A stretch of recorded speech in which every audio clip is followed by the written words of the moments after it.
The October wind carried the scent of coming snow down from the peaks of the Colorado Rockies, whispering through the pines that surrounded the Stone Ranch like ancient sentinels. Caleb Stone sat on the wooden porch he had built with his own hands 40 years before, watching moonlight paint silver across the mountains that had been his home for nearly 7 decades. At 68, his broad shoulders still carried the strength of a man who had spent his life wrestling with wilderness, though time had etched deep lines around his storm-gray eyes and threaded silver through his dark hair.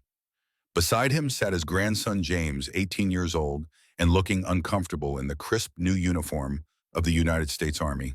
The khaki wool was still stiff from the tailor's shop, and the boy kept tugging at the collar as if it were strangling him. Tomorrow morning, James would board the train in Pine Ridge, then travel to New York, then across an ocean to the trenches of France, where young men were dying by the thousands in a war that seemed to have no end. They had been sitting in silence for nearly an hour, the way mountain men often do, speaking only when words carried weight enough to justify breaking the peace. But Caleb could feel the tension radiating from his grandson like heat from a stove, could see the fear hidden behind the boy's determined expression. James was trying to be brave, trying to be the man he thought a soldier should be. But fear was nothing to be ashamed of. Caleb had learned that lesson long ago. "James," Caleb said, his voice rough from years of sparse use but still carrying the authority of granite mountains. "You know why I wanted to talk tonight?" The boy shook his head, moonlight catching the worry in his young eyes. "Because tomorrow you go to war. You'll see terrible things. Blood and death and the worst that men can do to each other." Caleb paused, letting the words settle like stones dropped into still water. "But I want you to remember something. No matter how dark this world gets, no matter how much cruelty you witness, there are still things worth fighting for, worth protecting, worth coming home to." Caleb turned his gaze toward the cabin where warm light spilled from the windows. Inside, his wife Emma sat by the fireplace, her hands busy with knitting needles, creating something warm for the grandson she loved, as fiercely as if he had been born from her own body. 30 years of marriage, and the sight of her still made his heart quicken. "I'm going to tell you a story, boy, about your grandmother, about the day I nearly lost her before we even had a chance to begin." Caleb's weathered hands gripped the arms of his chair, knuckles going white. "About how a real man fights. Not with guns or fists, but with words that come from the deepest part of his soul." James leaned forward, sensing this was no ordinary tale told to pass the time. This was something important, something his grandfather needed him to hear before he left for a war from which he might never return. It was the spring of 1887. Caleb began, his voice taking on the cadence of a man traveling backward through time. "I was 38 years old. 3 years before that, my first wife Rebecca had died of cancer." The old man's voice caught slightly on her name even after all these years. Some wounds never fully healed. They just learned to live alongside the scars. "I was dead inside James, walking and breathing and doing the work that needed doing, but dead all the same. I had given up on everything that makes life worth living. The cabin was falling into ruin. The garden Rebecca had loved was choked with weeds. I barely spoke to anyone, barely ate, barely slept. I was just waiting to die, though I was too stubborn to lie down and get it over with." Caleb closed his eyes, seeing it all again, with perfect clarity. The dust thick on every surface. The dishes piled in the sink until he ran out of clean ones, then washing just enough to eat from before letting them pile up again. The photograph of Rebecca on the mantel, her smile frozen in time while he aged and withered without her. "I woke up every morning at 4:30, same as always. Checked my trap lines, chopped enough wood to get through another day. Shot a deer or rabbit when the meat ran low. But it was all mechanical, like I was a clock someone wound up and forgot about. I felt nothing, cared about nothing. The Thomas Green, the mechanic down in Pine Ridge, he brought supplies up once a month. I'd grunt my thanks and close the door before he could try to make conversation. I didn't want kindness. I didn't want pity. I just wanted to be left alone with my ghosts." James watched his grandfather's face, seeing emotions play across those weathered features like clouds across mountain peaks. He had never heard this story before, had never seen his grandfather so vulnerable. Then one day in May, there was a knock on my door, different from Thomas's knock. Hesitant, almost apologetic. Caleb opened his eyes, a faint smile touching his lips. I opened it, and there she stood. Your grandmother, though I didn't know it yet. Just a woman with a worn carpetbag in her hand, city shoes caked with mud, and eyes that held the same kind of death I saw in my mirror every morning. 2. The broken woman arrives. Caleb's voice shifted, becoming the storyteller's voice, painting pictures with words the way his grandfather before him had done around winter fires. Emma Harrison stood on his porch that May morning, looking like something the mountain had chewed up and spit out. She was 32 years old, though the exhaustion etched into her face made her seem older. Her dress had once been expensive, the kind of thing wealthy Denver women wore to afternoon socials, but now it was torn at the hem and stained with the dust of mountain roads. Her dark hair had come loose from its pins and hung in tangled waves around her shoulders. Her hands, soft and uncalloused, clutched the handle of her carpetbag so tightly her knuckles had gone white. But it was her eyes that stopped Caleb from immediately closing the door. Brown eyes that should have been warm and alive, but instead held a kind of desperate emptiness he recognized. The look of someone who had been broken by life and was still trying to figure out if the pieces were worth putting back together. "I'm Emma Harrison," she said, her voice barely above a whisper, as if she was afraid the mountain itself might reject her. "The mechanic in town said you might need help. I can work. I learn quickly. I just need somewhere to stay." Caleb studied her the way he studied deer tracks in snow, reading the story written in small details. Expensive clothes gone to ruin. Soft hands that had never known labor. A fuller figure that city society would judge harshly, but which spoke to Caleb only of a woman who had been well-fed and was now facing hardship. The way she held herself, shoulders curved inward as if trying to make herself smaller, invisible, less of a target. "You ever worked a ranch before?" His voice came out rougher than he intended, harsh from disuse. "No," she admitted, meeting his eyes with something that might have been courage or might have been desperation. "But I'll do whatever you need. I have nowhere else to go." That last sentence, spoken with such raw honesty, should have made him send her away. He didn't want someone else's pain adding to his own. He didn't want responsibility for another human being. He had barely managed to keep himself alive these past 3 years. But there was something in her eyes, that same drowning look he saw every time he caught his reflection in the creek. And maybe in some part of himself he thought had died with Rebecca, Caleb recognized that this woman needed saving as much as he did. He stepped aside without a word, gesturing for her to enter. The cabin's interior made Emma pause, her eyes adjusting to the dimness after the bright mountain sunlight. The main room was perhaps 20 feet square, dominated by a massive stone fireplace that Caleb had built with his own hands. Hand-hewn furniture, solid and well-crafted, sat beneath layers of dust. Dishes were piled in a wooden sink. Cobwebs stretched across corners. Everything spoke of a man who had stopped caring about the details that made a house a home. But Emma also saw the craftsmanship, the smoothly planed floorboards, the intricate woodwork around the windows, the careful way the logs had been fitted together to create walls that would withstand mountain winters.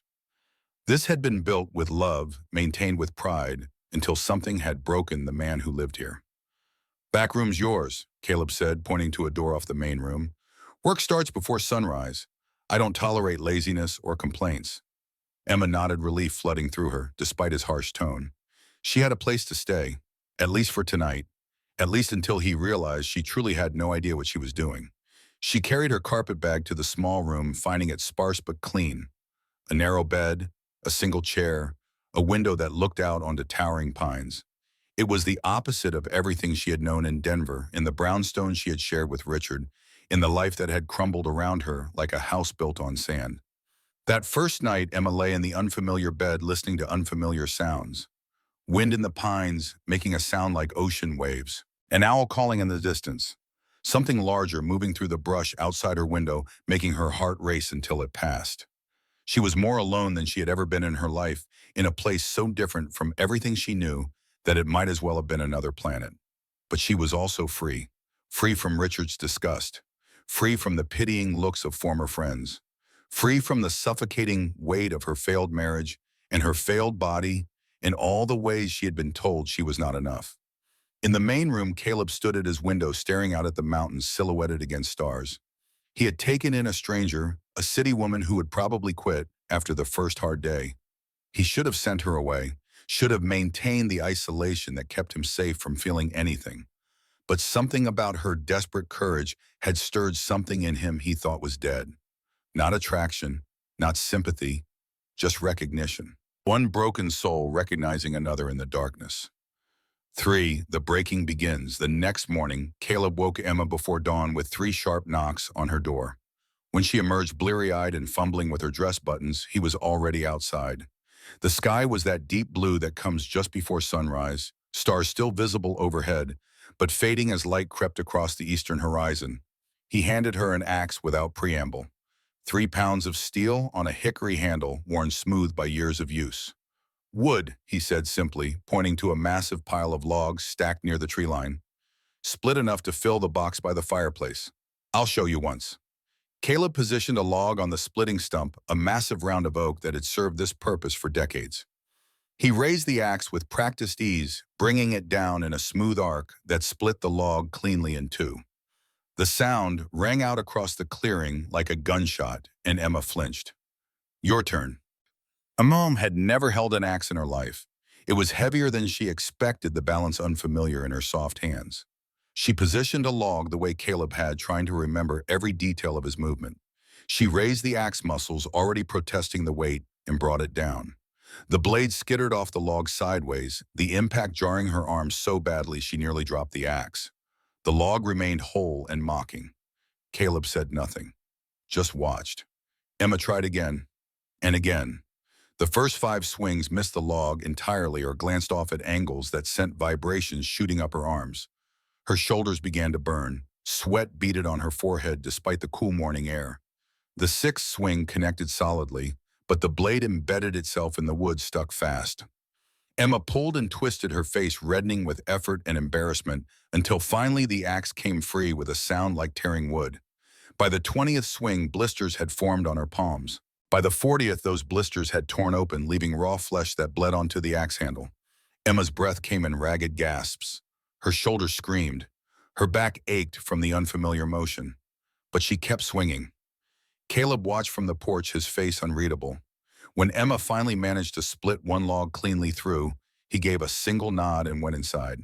That nod meant more to Emma than any praise she had received in years. Over the next 2 hours, she managed to split enough wood to fill half the box.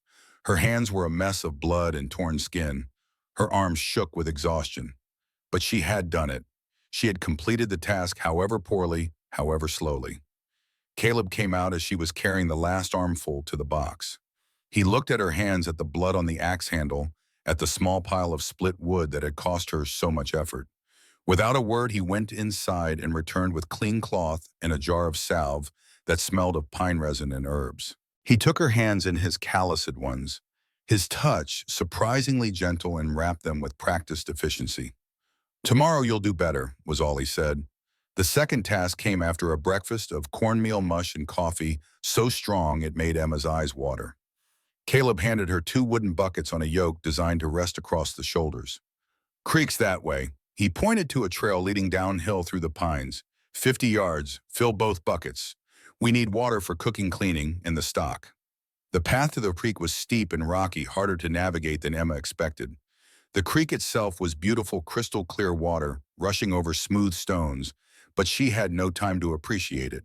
She filled both buckets, surprised by how quickly they grew heavy, and attempted to lift the yoke. The weight was staggering. Her wrapped hands screamed in protest as she gripped the yoke. Her shoulders, already battered from splitting wood, felt like they might separate from her body. She made it perhaps 10 steps up the trail before her legs began to shake. Water sloshed over the rims of the buckets, soaking her dress and the ground. Emma gritted her teeth and kept walking.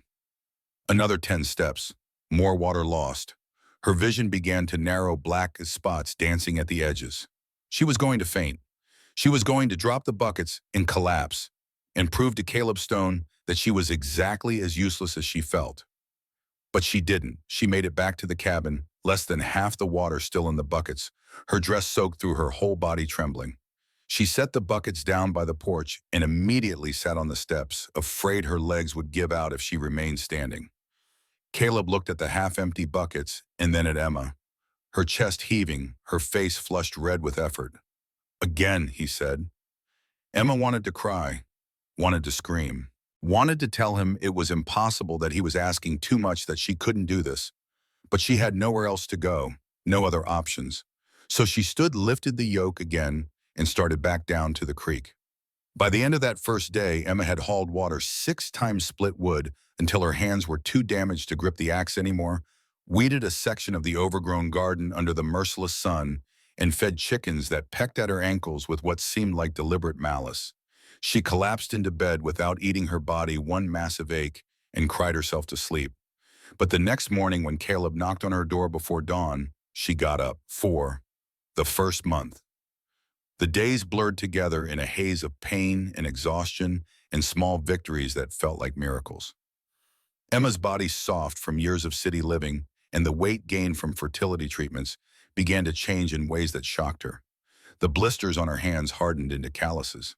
The muscles in her shoulders and arms, which had screamed in agony for the first week, grew stronger and more defined.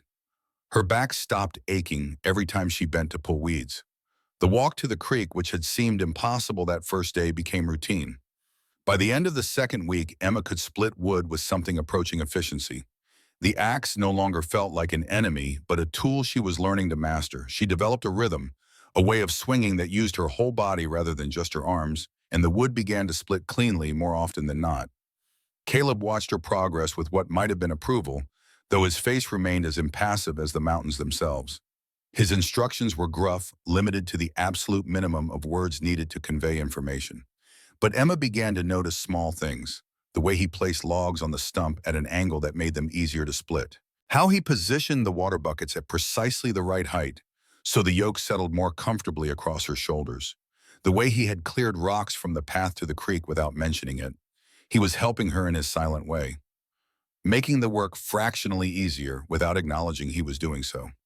In the third week, something shifted. Emma had been checking the snares Caleb had taught her to set for rabbits when she heard a sound that made her blood freeze. A low, rumbling growl from somewhere behind her in the dense brush. She turned slowly, remembering Caleb's words.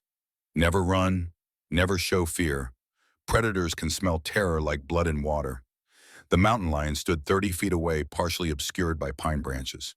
It was massive, perhaps 7 feet from nose to tail, with muscles rippling beneath golden fur. Its amber eyes locked onto Emma with an intelligence that was almost human and utterly alien at the same time. Emma's heart hammered against her ribs so hard she thought it might burst through. Every instinct screamed at her to run, to scream, to do something, anything. But she forced herself to stand still, to meet those predator eyes without flinching, to make herself large by raising her arms slowly. The mountain lion took a step forward, its tail twitching like a house cat preparing to pounce. Emma could see the muscles bunching in its hindquarters, could imagine those claws tearing through her flesh like paper. The rifle shot cracked through the forest like thunder echoing off the mountains. The lion spun and vanished into the brush as if it had never existed, moving with a speed and grace that seemed impossible for something so large. Caleb emerged from the trees, the Winchester still aimed at where the lion had been. Smoke curled from the barrel. His face was pale beneath his weathered tan, his jaw clenched so tight the muscles stood out like cords. "You did right," he said, his voice rougher than usual. "Kept your head, didn't run." Only then did Emma's legs give out. She sat down hard on the forest floor, her whole body shaking with reaction. Caleb lowered the rifle and moved to her side, crouching down with a gentleness that seemed at odds with his size. "You're safe," he said, and for the first time since she had arrived, his hand touched her shoulder. Just a brief contact there and gone, but Emma felt it like a brand. "I've been watching, making sure you didn't get into trouble until you learned the mountain's ways." Emma looked up at him, seeing something in his storm gray eyes she hadn't seen before. Concern. Real, genuine concern for her well-being. He had been following her, protecting her from dangers she didn't even know existed, while letting her believe she was working alone. "Thank you," she whispered. Caleb stood abruptly, as if embarrassed by the moment of a connection. "Come on." That shot will have scared off anything worth trapping for a few days anyway. But as they walked back to the cabin, Emma noticed that Caleb stayed closer than usual. And when they passed through a particularly dense section of undergrowth, he went first, clearing the way. Summer brings change. By June, the Colorado summer had transformed the mountains into a riot of wildflowers and green-growing things. Emma had been at the homestead for 6 weeks, and she barely recognized the woman she had been when she arrived. Her soft city hands were now strong and capable, scarred with the marks of hard work. Her body had lost some of its softness in her arms and shoulders, though she remained full-figured in a way that would have drawn Richard's disgust. But Caleb never looked at her that way, never looked at her with anything but respect for the work she accomplished. It was during this time that Caleb began to teach her the skills she would need to survive a mountain winter. Not because he planned to keep her that long, though neither of them discussed when or if she might leave, but because teaching gave him something to focus on besides the gnawing loneliness that had defined his existence for 3 years. The first lesson came on a morning when Caleb brought in a basket of wild strawberries from the forest. Emma had never made jam in her life, had never canned anything, had barely even cooked before coming to the mountain. But Caleb showed her with patient instruction that belied his gruff exterior. They worked side by side at the wood stove, Caleb explaining the ratio of fruit to sugar, the temperature at which the mixture would set, the importance of sterilizing the jars. Emma burned the first batch, letting it boil too long until it turned into something resembling tar. Caleb scraped the pot clean without comment and told her to try again. The second batch was better. The third was almost right. By the fourth attempt, Emma produced jam that was the perfect consistency, sweet and tart, and preserving the essence of summer in glass jars that would last through winter. Caleb tasted a spoonful, his face thoughtful. Then he nodded. Good, you're learning. Those 3 words delivered in his rough voice meant more to Emma than any elaborate praise ever had.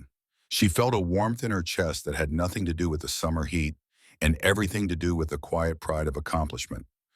Over the following weeks, Caleb taught her how to smoke meat in the small smokehouse behind the cabin, how to identify edible plants in the forest versus the ones that would kill her, how to read weather patterns in the clouds that built over the peaks each afternoon.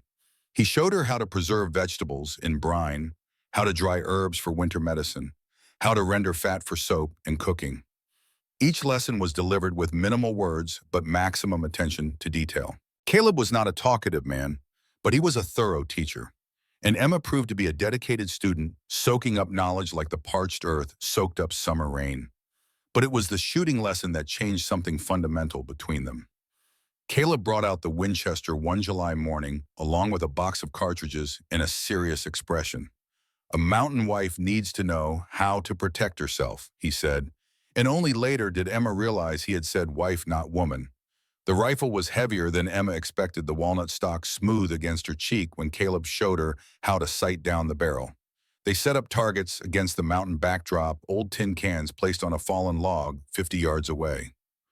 Breathe, Caleb instructed, standing behind her, his body close enough that she could feel the heat of him. Take a breath, let half of it out, then squeeze the trigger, slow, don't pull, squeeze.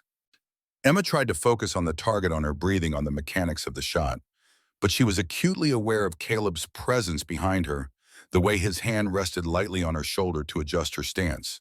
The scent of pine and leather and something uniquely him that made her pulse quicken in a way that had nothing to do with fear or exertion. The rifle kicked against her shoulder when she fired, the sound enormous in the mountain silence. The bullet went wide, hitting nothing but air and distant pine. Again, Caleb said. Emma fired 9 more times, missing, with each shot frustration building. But Caleb's patience never wavered. He adjusted her grip, her stance, her breathing, his touch always professional, but sending electricity through her skin nonetheless.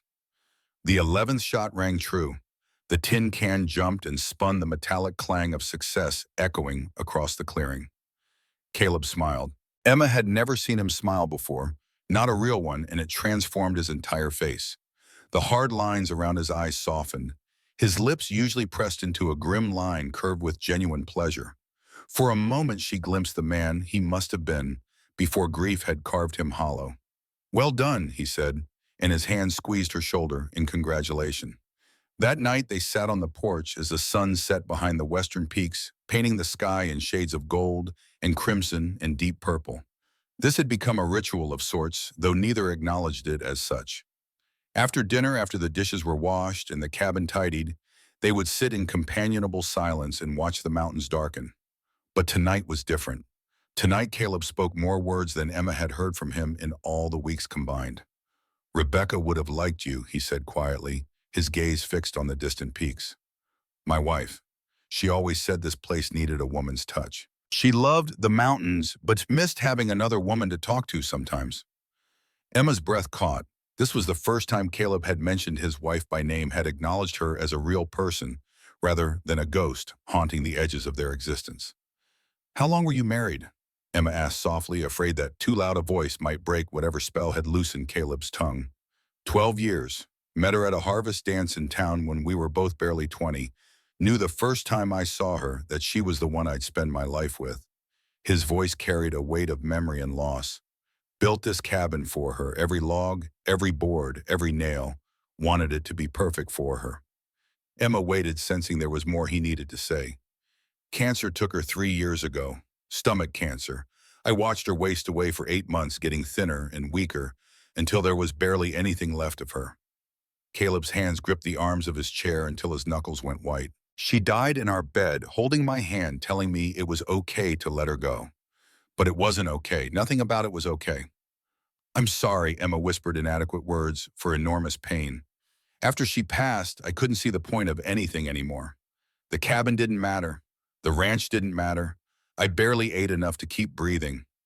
Just went through the motions of staying alive without any reason why." He turned to look at Emma, then his storm gray eyes meeting hers with an intensity that made her heart stutter. "Until you came." The words hung between them like something alive and fragile. Emma didn't know what to say, how to respond to this revelation. But Caleb had already turned back to the mountains, as if embarrassed by his own honesty. They sat in silence as darkness fell complete, but it was a different kind of silence now.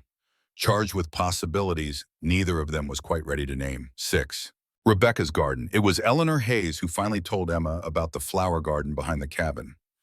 Eleanor was the town seamstress, a widow of 45 with kind eyes and capable hands, who made the monthly trek up the mountain to deliver supplies from Pine Ridge. She had been Rebecca's closest friend, and she observed Emma with an assessing gaze that missed nothing. They were sitting at the kitchen table drinking coffee while Caleb was out checking his trap lines when Eleanor spoke. "I see you've been watering Rebecca's roses." She said, her tone casual but her eyes sharp. Emma blinked in surprise. "I didn't know they were hers. I just saw the roses and lavender growing wild behind the cabin and thought they shouldn't be neglected."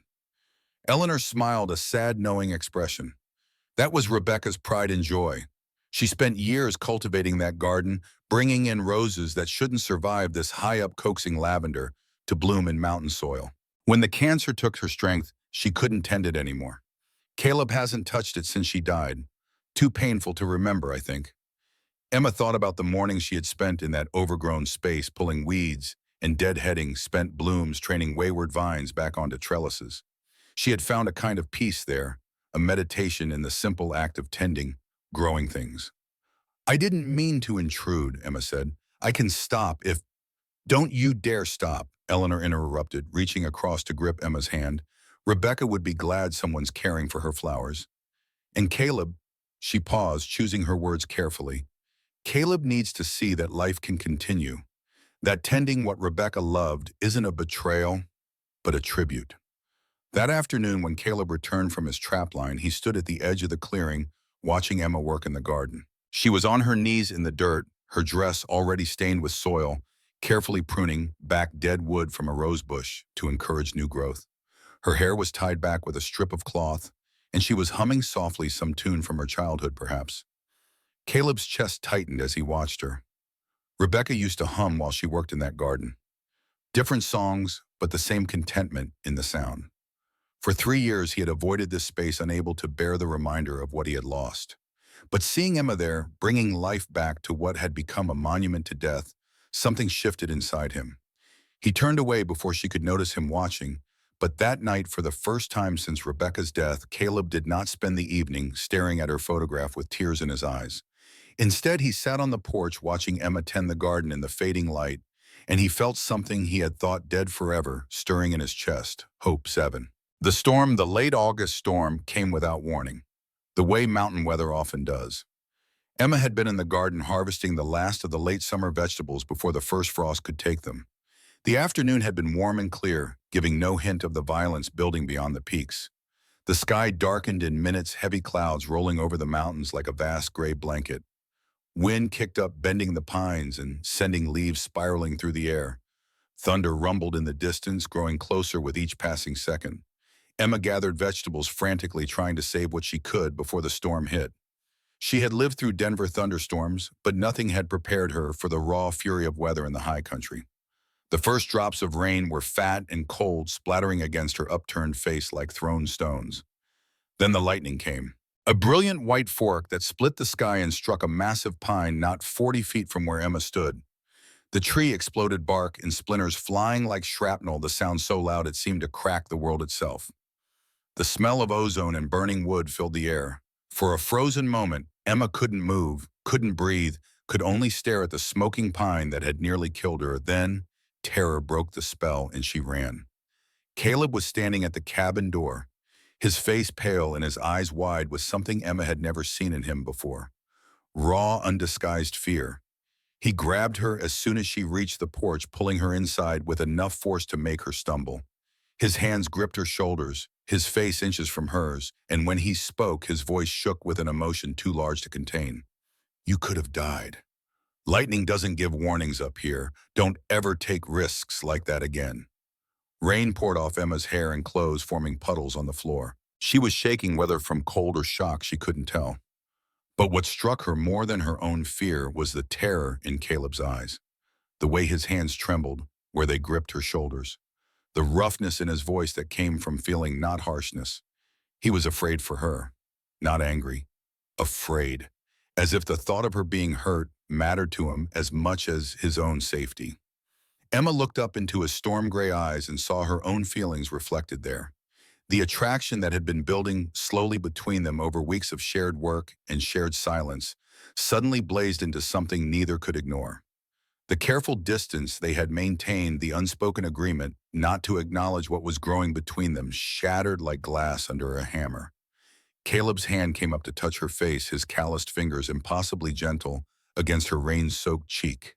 He said her name like a prayer, like a question, like the first words spoken in a language he had forgotten how to speak. "Emma." She leaned into his touch, her heart racing faster than it had when the lightning struck.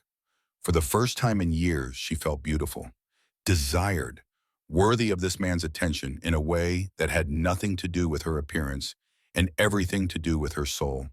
When he kissed her, it was with a tenderness that spoke of careful consideration of feelings that had grown slowly and surely like wildflowers in mountain meadows. His lips were warm against hers, tasting of coffee and mountain air and promise. Emma's arms came up around his neck, pulling him closer, and the kiss deepened into something that made time stop and the storm outside fade to nothing. They stood there in the dim cabin, dripping rainwater onto the floor, holding each other as if they might drown if they let go. Outside, thunder shook the mountains and rain hammered against the roof. But inside, in the circle of each other's arms, Emma and Caleb found something they had both thought lost forever: the possibility of love. When they finally broke apart, breathless and trembling, neither spoke. Words seemed inadequate for what had just passed between them. Instead, Caleb took Emma's hand and led her to the fireplace, where he built up the fire to warm her rain-chilled body. He brought blankets and towels and hot coffee, tending to her, with a care that made her eyes burn with tears that had nothing to do with smoke. That night, they did not become lovers in the physical sense. Caleb was too much a man of his time, too respectful of propriety, despite the isolation of the mountain. But they sat before the fire until dawn, holding hands, talking in quiet voices about their lives and their losses, and their hopes for a future they were just beginning to imagine might include each other. Emma told him about Richard, about the cruelty of watching someone's love turn to disgust, about the fertility treatments that had changed her body and destroyed her marriage, about the loneliness of being judged and found wanting for circumstances beyond her control. Caleb listened without judgment, his thumb making small circles on the back of her hand. When she finished, he spoke with a conviction that left no room for doubt. "A real man doesn't abandon his woman when things get difficult. He wasn't worthy of you, Emma. He never was." Those words settled into Emma's heart like seeds in fertile soil, taking root in places that had been barren for too long. For the first time since Richard had served her divorce papers, Emma began to believe she might actually deserve the happiness that seemed to be blooming in this mountain cabin. As dawn light began to filter through the windows, Caleb asked the question that had been building between them since that first kiss. Will you stay, not as hired help, but as my partner, as someone I want to build a life with? Emma looked at this man who had shown her what real strength looked like. Not the cruel power of someone using authority to hurt, but the quiet power of someone choosing kindness day after day. She thought about the woman she had been when she climbed this mountain broken and desperate and certain she had nothing left to offer the world. And she thought about the woman she was becoming, strong and capable and learning to see herself through eyes unclouded by someone else's contempt. Yes, she said simply, I'll stay.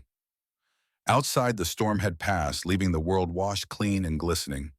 A new day was breaking over the mountains, golden light touching the peaks like a benediction. And in the cabin, two people who had been dead in all the ways that mattered were learning how to live again. Together. James leaned forward in his chair, the moonlight catching the worry lines around his young eyes. So you asked grandmother to stay. You fell in love. That should be the end of the story, shouldn't it? Caleb's weathered face creased with something between a smile and a grimace. Should be, boy, but life rarely follows the path we think it will. He paused, his gaze drifting toward the cabin where Emma sat by the fireplace. I haven't told you the hard part yet. The part where I nearly lost her before we even had a chance to begin. Lost her? James's voice carried a tremor of confusion. But she's right there. You've been married 30 years. Not lost to death, James, lost to something worse. Lost to the voices in her head that told her she wasn't worthy of being loved. Caleb's hands gripped the arms of his chair, knuckles whitening even after all these years.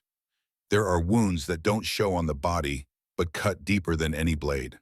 Your grandmother carried scars I couldn't see put there by people who should have protected her. The old man's voice took on that faraway quality again, the sound of a man stepping backward through time to relive moments that still had the power to make his heart race. September came to the mountains that year. The aspens turned gold against the dark pines, and the air carried the first hints of the winter to come. I knew I wanted to marry Emma, but I was terrified she would say no. What did I have to offer? I was a widower, poor as dirt, living on a mountain so remote that most folks forgot I existed. She was a city woman who had known fine things, even if her husband had been too much a fool to appreciate her. Caleb stood from his chair, his joints protesting the movement, and walked to the porch railing. Below the ranch spread out in the moonlight, every building and fence line carrying memories of decades of hard work and harder-won happiness. But I had to try. Had to ask, because the thought of living without her had become more terrifying than the thought of her rejection.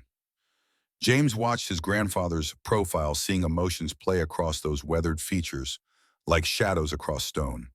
This was a side of the old man he had never witnessed, this vulnerability laid bare. What did you do?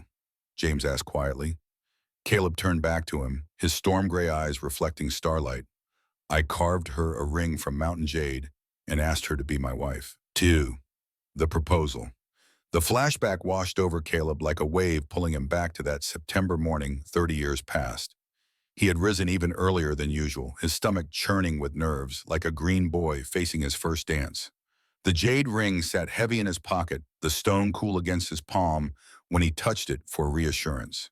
He had spent 2 weeks working with the jeweler in Pinneridge, a man who usually made simple bands and repaired broken clasps. But Caleb had brought him raw jade from a vein he had discovered years before, a stone the color of new leaves with veins of deeper green running through it like rivers. Make it simple, Caleb had instructed. Nothing fancy, just smooth and strong, something that will last. The jeweler had looked at the rough stone and then at Caleb's weathered face and had understood what was not being said. This was not a ring for show. This was a promise made solid, a commitment that would outlast both the people who wore it. Emma was still sleeping when Caleb knocked on her door that morning. Get dressed, he called through the wood. Warm clothes, I want to show you something. She emerged 10 minutes later, her dark hair hastily braided, wearing the sturdy work dress and boots that had replaced her ruined city clothes. The transformation still amazed Caleb sometimes. The soft, broken woman who had climbed his mountain 5 months ago had been replaced by someone stronger, more vibrant, more alive than he suspected she had been, even before her marriage had destroyed her. They walked in silence through the pre-dawn forest, following a trail Caleb had known since childhood. The path climbed steadily upward, switchbacking through stands of pine and aspen until the trees began to thin and the world opened up into alpine meadow. Emma's breathing grew labored in the thin air, but she never complained, never asked where they were going or why. Trust. She had learned to trust him over these months, and that gift meant more to Caleb than he had words to express. They reached the summit just as the sun broke over the eastern horizon. Emma gasped, her hand going to her mouth, her eyes widening with wonder at the panorama that unfolded before them. The entire spine of the Rocky Mountains stretched out in both directions, peak after peak marching into blue distance. The valleys below were still shrouded in shadow, but the peaks themselves blazed with light, turning from gray to gold to brilliant white as the sun climbed. The sky above shifted through shades of orange and crimson and deep purple colors so vivid they seemed painted by an artist's hand. "Caleb," Emma breathed, "it's the most beautiful thing I've ever seen." "Second most beautiful," Caleb replied, and when she turned to look at him in question, he was already on one knee. Emma's eyes went wide, her breath catching in her throat. Caleb pulled the jade ring from his pocket, the stone catching the dawn light and glowing as if lit from within. "Emma Harrison," he began, his voice rough with emotion he had kept locked away for years. "I know I'm not an easy choice. I'm rough around the edges. I live on a mountain in a cabin that's barely civilized. The winters are hard and the work is harder, and you deserve better than what I can give you." Emma opened her mouth to protest, but Caleb raised his free hand, asking for patience. "But you brought light back to a place that only knew darkness. When you came here, I was a dead man, walking and breathing but dead all the same. I had given up on everything that makes life worth living." His voice cracked, and he had to pause to regain control. "You made me want to wake up in the morning again. Made me want to build something instead of just maintaining what I already had. Made me remember what it feels like to hope." The sun continued its climb, and the golden light painted both their faces, making the moment feel suspended outside of the time. "I love your strength," Caleb continued, the words coming easier now. "I love your kindness. I love the way you tend Rebecca's garden like it matters, like honoring what she loved is more important than replacing her memory. I love the way you sing while you work and talk to the chickens like they're people and refuse to quit even when the work nearly breaks you." Emma's eyes filled with tears that caught the sunrise and turned to diamonds. "Will you marry me, Emma? Will you be my wife, live on this mountain with me, build a life together that honors what we've lost and celebrates what we've found?" For a long moment, Emma couldn't speak. She looked at this man kneeling before her, this mountain-made flesh, who had shown her what real strength looked like, who had taught her skills she never imagined needing, who had defended her from predators, both animal and human, who had looked at her body changed and imperfect by society's standards and seen only beauty. "Yes," she whispered, then louder, strong enough for the mountains to hear. "Yes, Caleb, I'll marry you." Caleb's hands trembled as he slipped the jade ring onto her finger. It fit perfectly, as if it had been waiting for her hand since the stone was first formed in the heart of the mountain. Then he stood and pulled her into his arms, kissing her with the sun at their backs and the whole world spread out below them like a promise. They stood there as the day brightened, two people who had been broken, learning how to be whole again. Together. 3. The seeds of destruction. The happiness of that September morning should have been enough. Should have been the beginning of a simple story with a predictable happy ending. But Emma made a choice born of hope and loneliness that would nearly destroy everything they had built. "I have a sister," Emma said one evening as they sat on the porch watching the aspen leaves turn to gold. "Margaret, Maggie.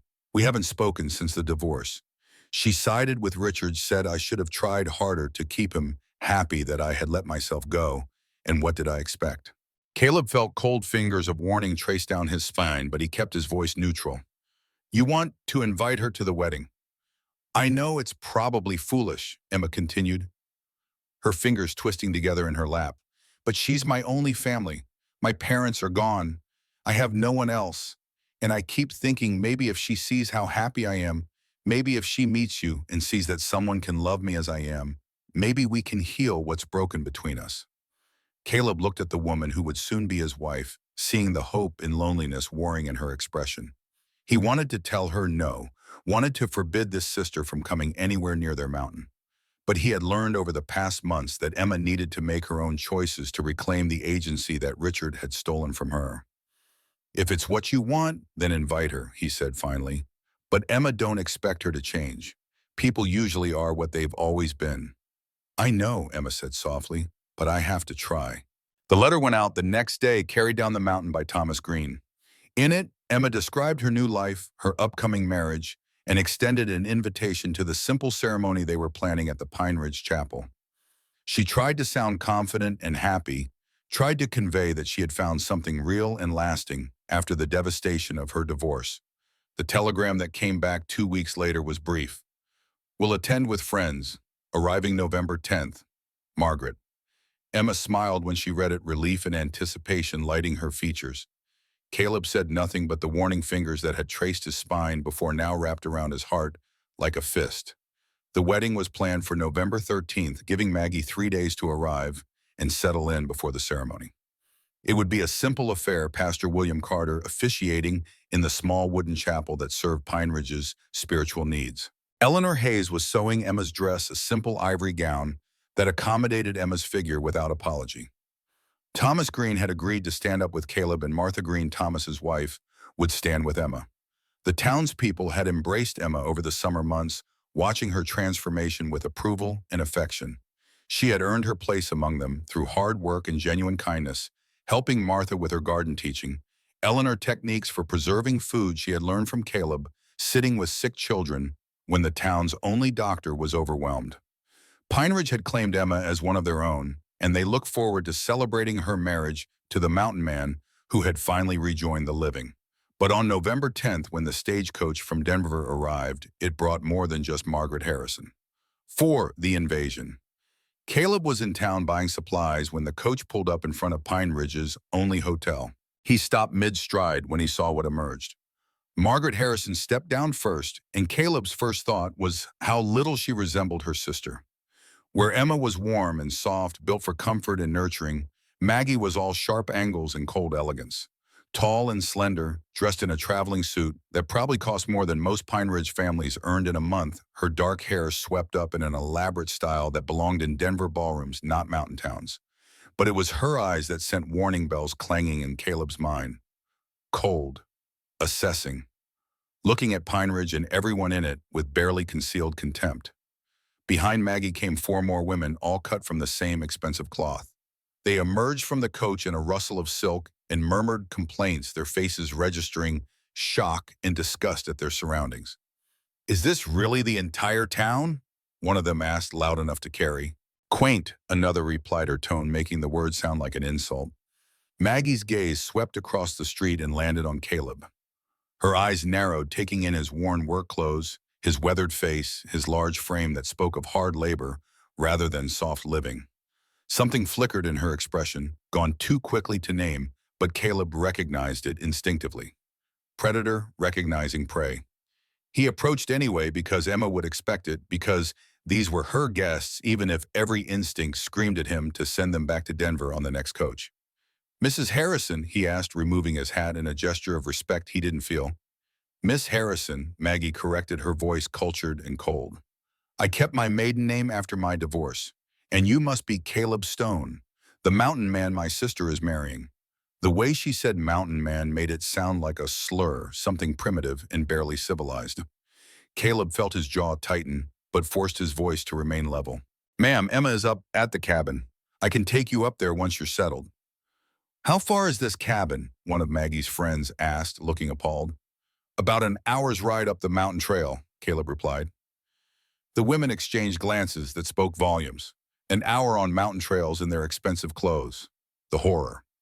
"We'll settle in first," Maggie announced. "Perhaps tomorrow we can make this arduous journey to see where my poor sister has been living." Poor sister. The words hung in the air like poison, and Caleb had to fight the urge to defend Emma before any attack had even been made. But Maggie had already turned away, sweeping into the hotel with her entourage, following like goslings after a goose. Thomas Green appeared at Caleb's elbow, his weathered face troubled. "Those are Emma's people. Her sister and friends from Denver," Caleb confirmed. "They look like trouble." "They are trouble," Caleb agreed. I can feel it in my bones. He rode up to the cabin immediately, needing to warn Emma about what was coming. He found her in the garden harvesting the last of the root vegetables before the ground froze. She looked up at his approach, her smile fading when she saw his expression. "Maggie's here," he said without preamble. "With 4 friends. They're staying at the hotel." Emma's face lit up despite his tone. "She came, I was so worried she wouldn't." "Emma." Caleb dismounted and took her hands in his dirt and all. "Listen to me. Your sister didn't come alone, and she didn't come with good intentions. I saw the way she looked at this town, at me, at everyone. She's not here to celebrate. She's here to judge." Emma's smile faltered. "You don't know that. Maybe she's just uncomfortable with the travel. Maybe she needs time to adjust." "Maybe," Caleb said, though his tone made clear he didn't believe it. "But promise me something. When she tries to make you feel small or ashamed or not good enough, remember whose opinion actually matters. Remember what you have accomplished here. Remember who you are now, not who you were when you left Denver." Emma squeezed his hands, touched by his protectiveness. "I promise, but Caleb, she's my sister. I have to give her a chance." He wanted to argue, wanted to forbid Maggie from coming anywhere near the cabin or the wedding or Emma's hard-won peace. But he had learned that Emma needed to make her own choices, even the ones that might hurt her. "All right," he said finally, "but I'll be right beside you when she comes. And if she crosses a line, family or not, I'll ask her to leave." Emma nodded, already turning back to her harvesting, excitement and apprehension warring in her expression. Caleb watched her for a moment, memorizing the way she looked in this moment of innocent hope, before the storm he could feel building broke over them all. The dress shop massacre. The next morning brought Maggie and her entourage to Eleanor Hayes' dress shop, where Emma's wedding gown hung, waiting for final alterations. Eleanor had been working on the dress for weeks, crafting something simple but elegant that would accommodate Emma's fuller figure without apology. The ivory silk draped beautifully, the neckline modest, the sleeves long and fitted. It was a dress for a mountain wedding, practical but lovely. Emma had asked Eleanor if Maggie and her friends could see the dress, hoping for approval, for some sign that her sister was happy for her. Eleanor had agreed reluctantly, her instincts as wary as Caleb's. When Maggie swept into the shop, she brought with her the scent of expensive perfume in the chill of Denver winters. Her friends fanned out behind her, examining the simple shop with expressions that made clear they found it quaint at best and appalling at worst. "Emma." Maggie's voice was bright and false, the tone one might use with a simple child. "Let me see this dress you have chosen." Emma emerged from the fitting room, the ivory silk settling around her curves, her dark hair loose around her shoulders.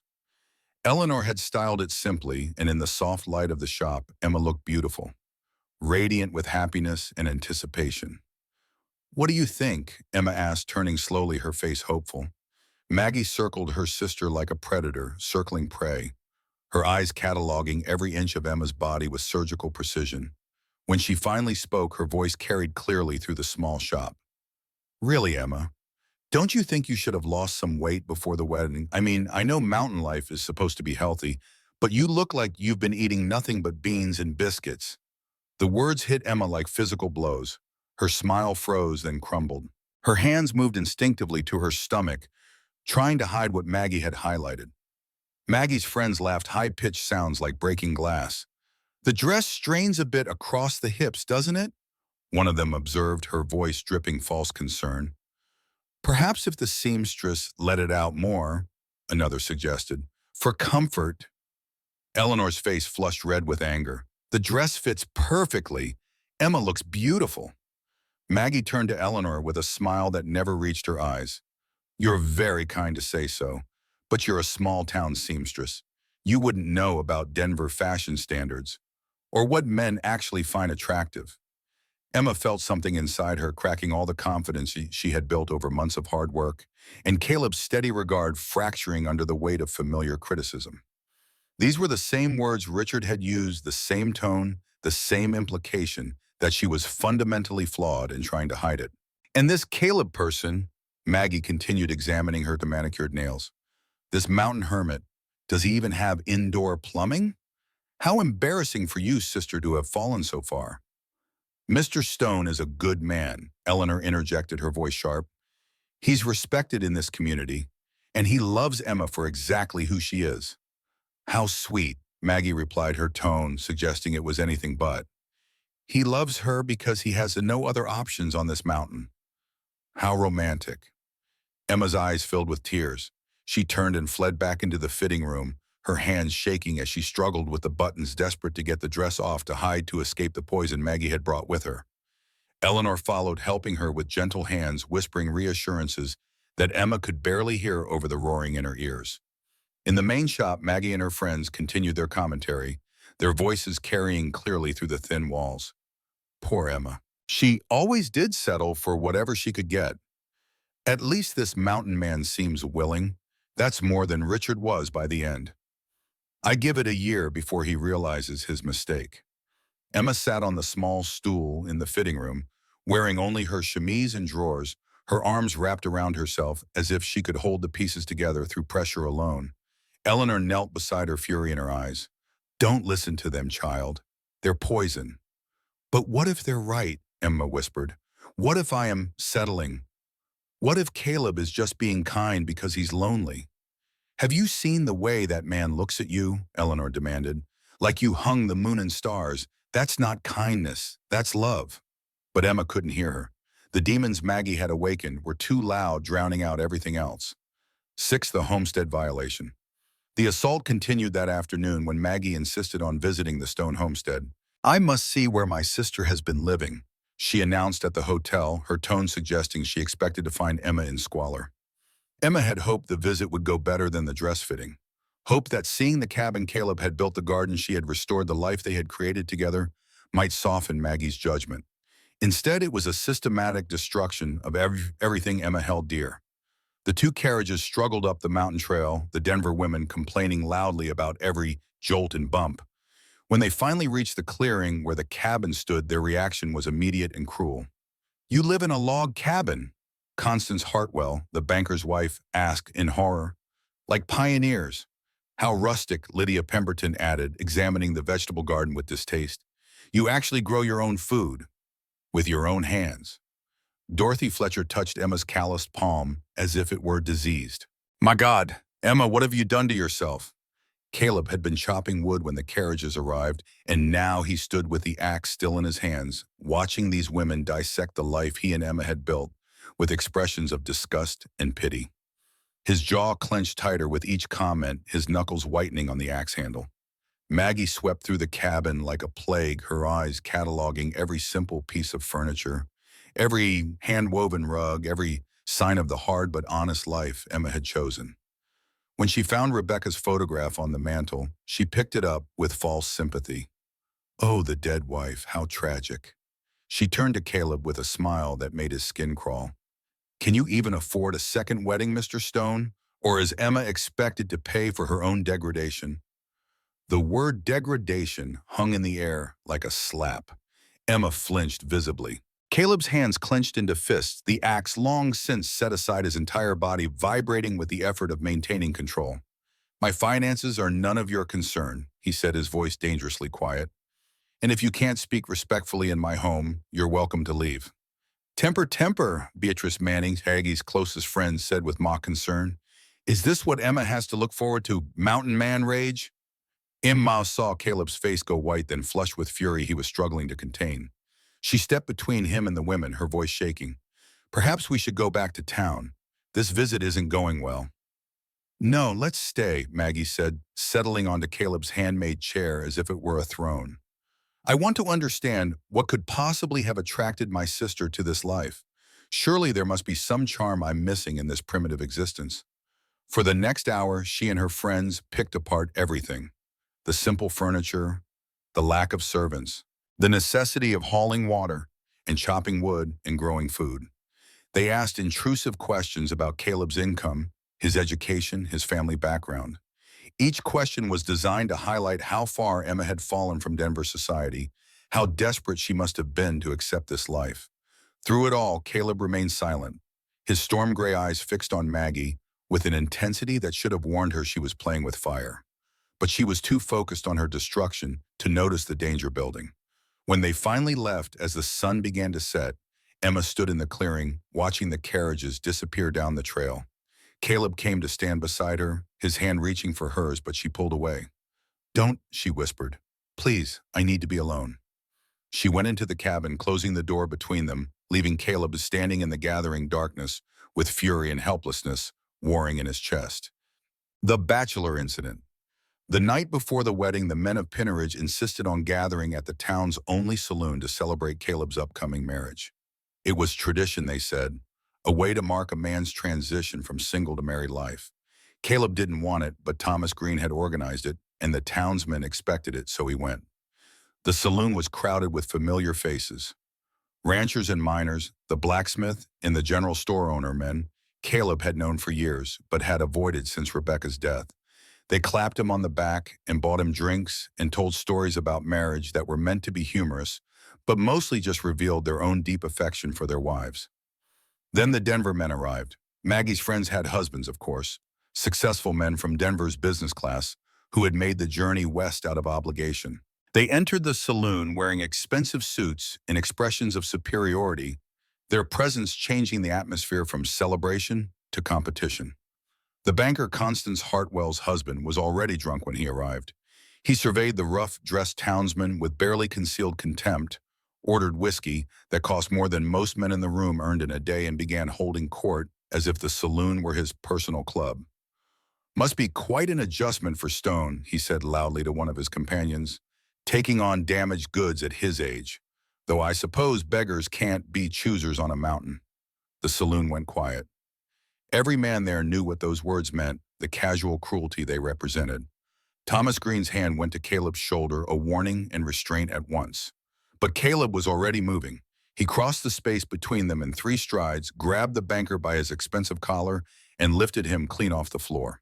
The man's feet dangled above the sawdust, his face going from red to purple as Caleb's grip tightened. "Say one more word about my bride." Caleb's voice was soft, deadly. "Just one more word. See what happens." The banker made choking sounds, his hands scrabbling at Caleb's wrists. His companions backed away, suddenly aware they were not in Denver anymore, that the rules of civilization they relied on did not apply here. "Caleb," Pastor Carter's voice cut through the tension, "he's not worth it. Emma needs you whole tomorrow." The words penetrated Caleb's rage. Emma. Tomorrow. He looked at the pathetic man in his grip, seeing how small he truly was beneath the expensive clothes and borrowed authority. Caleb released him, letting him drop to the floor where he gasped for air like a landed fish. "Get out," Caleb said, his voice carrying to every corner of the saloon. "All of you. Go back to your hotel and stay there. You're not welcome here." The Denver men scrambled for the door, their dignity in tatters. When they were gone, the townsmen erupted in approval, buying Caleb rounds and clapping his back. But Caleb felt no triumph, only a sick certainty that tomorrow would bring worse. He left the saloon early, unable to face the celebration anymore. The cabin felt too isolated, and Emma had asked him not to come back tonight anyway, saying she needed time alone. So Caleb slept in Thomas Green's barn, lying in the hay, listening to horses shift in their stalls, and wondering how everything had gone so wrong so quickly. 8. The wedding day. November 13th dawned cold and clear, the kind of crystalline mountain morning that made every detail sharp and vivid. Emma woke in her room at the hotel, having spent the night there so Caleb wouldn't see her before the ceremony.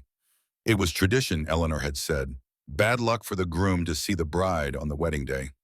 But Emma had barely slept. All night she had heard Maggie and her friends in the adjoining room, their voices carrying through the thin walls. Can you believe Emma actually thinks this is love? That mountain man probably just needs someone to cook and clean. She's convenient, nothing more. Poor delusional Emma. She always did have an inflated sense of her own appeal.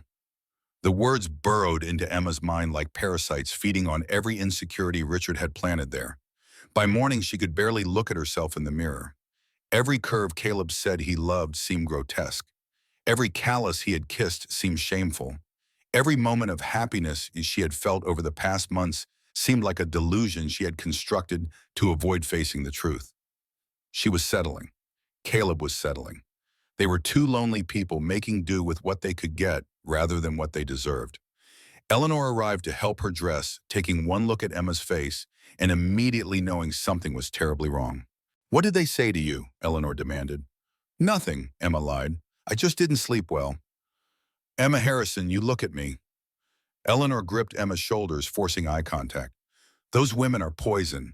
Everything they've said, everything they believe, it's all lies designed to make you small so they can feel big. Don't you dare let them steal your joy. But what if they're right? Emma whispered the question she had been afraid to voice. What if I am deluding myself? Then you're deluding Caleb Stone too, which would make him the biggest fool in Colorado. Does that man strike you as a fool? Emma had to smile despite herself. Caleb was many things, but a fool was not among them. The ivory dress settled over her body, and Eleanor styled her hair with loving care, weaving in small wildflowers Caleb had picked and left with Thomas to give to her. When Emma looked in the mirror, she saw what Caleb saw, a woman transformed, strong and capable and worthy of love. But then she heard Maggie's laugh from the hallway, sharp and cruel, and the image shattered. Ikes, the ceremony begins. Pine Ridge Chapel was small but beautiful, built from the same lodgepole pine that covered the mountains. Stained glass windows donated by families over the years cast colored light across the wooden pews. Wildflowers adorned every surface, their scent mixing with the smell of pine and beeswax candles. The townspeople filled the front pews, their faces warm with genuine affection for Emma and Caleb.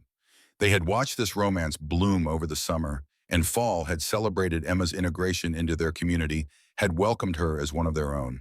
They were here because they loved both bride and groom and wanted to witness their union. Maggie and her friends sat in the back pews like a cluster of black flowers at a funeral. Their expensive dresses and elaborate hats seemed out of place in the simple chapel, their expressions of boredom and superiority creating an atmosphere of judgment that poisoned the sacred space. Caleb stood at the altar in a black suit he had bought specially for this occasion, his dark hair freshly cut, his storm gray eyes fixed on the chapel doors. When Emma appeared, walking down the aisle alone because she had no father to give her away, his face transformed with such pure love that several townswomen dabbed at their eyes. Emma saw that love and felt her heart lift. This was real. What they had built together was real. Maggie's poison couldn't touch it. But then the whispers started. Look at how the dress strains across her hips. I can't believe he's actually going through with this. She must be desperate to trap any man who will have her. Poor thing probably thinks this is the best she can do. The voices were meant to carry each word designed to wound. Emma's steps faltered. The confidence she had felt moments before began to crumble. She looked at Caleb and saw his jaw clenched, his hands fisted at his sides, fury building in his eyes. But was he angry for her or angry at being trapped in this humiliation? Pastor Carter began the ceremony, his elderly voice carrying the traditional words about marriage and commitment and love.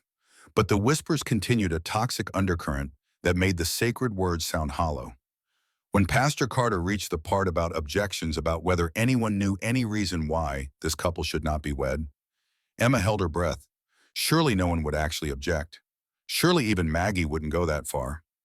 Margaret Harrison stood her movement, graceful and deliberate, every eye turning to her. I think we all know why this is a mistake. Her voice rang clear and cruel through the chapel. My sister is clearly settling for whatever she can get, and this poor man doesn't realize what he's taking on. Emma, darling, you can't possibly think this is what love looks like. The chapel erupted in shocked murmurs. Emma felt the world tilting, felt every fear she had ever carried about her, worth, her appearance, her right to happiness, come crashing down.